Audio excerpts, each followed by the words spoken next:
मोटी आया मुल्क दे अरबाब थी वजीर।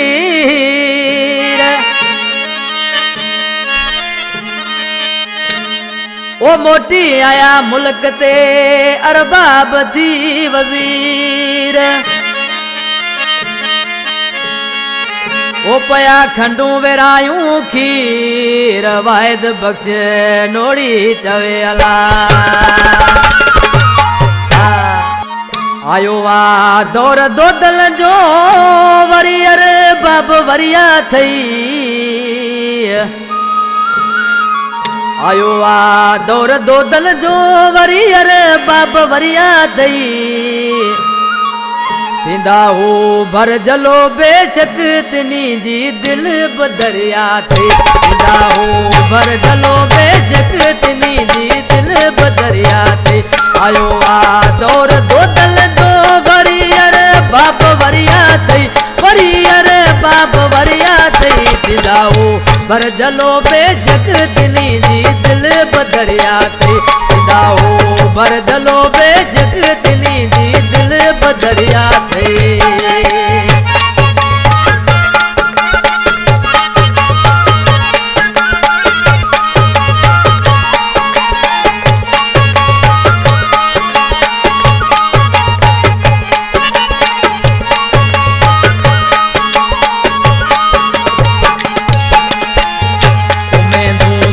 गरीबल जूं पुरियूं थी दियूं पुजी विया थई।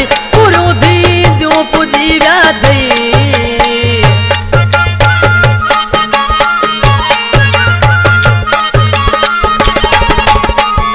उमेदूं सब गरीबल जूं पुरियूं थी दियूं पुजी विया थई।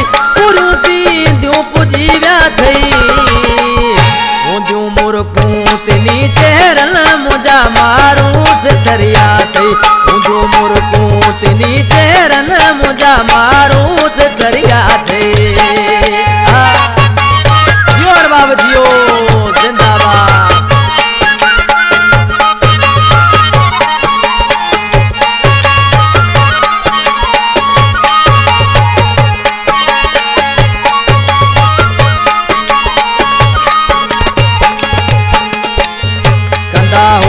बर में बाजारूं उहे अरबाब अथई शेर।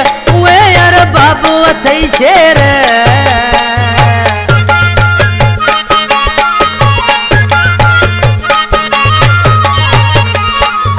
कंदा हो बर में बाजारूं उहे अरबाब अथई शेर।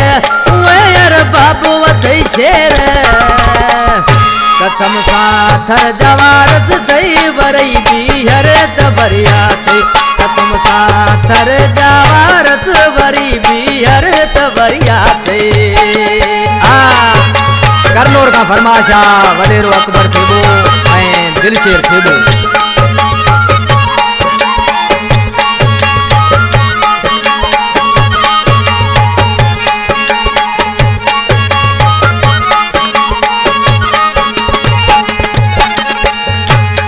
मकबूल दो नोड़ी मुझा महबूब थई लीडर। मुझा महबूब थई लीडर।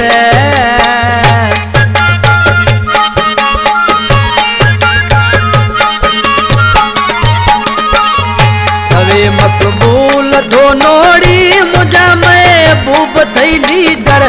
मुझा महबूब थई लीडर। गुलाम रहीम गरीबल जा दियण लए हक लिखाया थई। गुलाम रहीम गरीबल जा दियण लए हक लिखाया थई। आयो वा दौर दोदल जो वरी अरे बाब वरिया थई। वरी अरे बाब वरिया थई। थींदा हो भर जलो बेशक दिनी जी दिल बदरिया थई। थींदा हो भर जलो बेशक तिनी जी दिल बदरिया थई।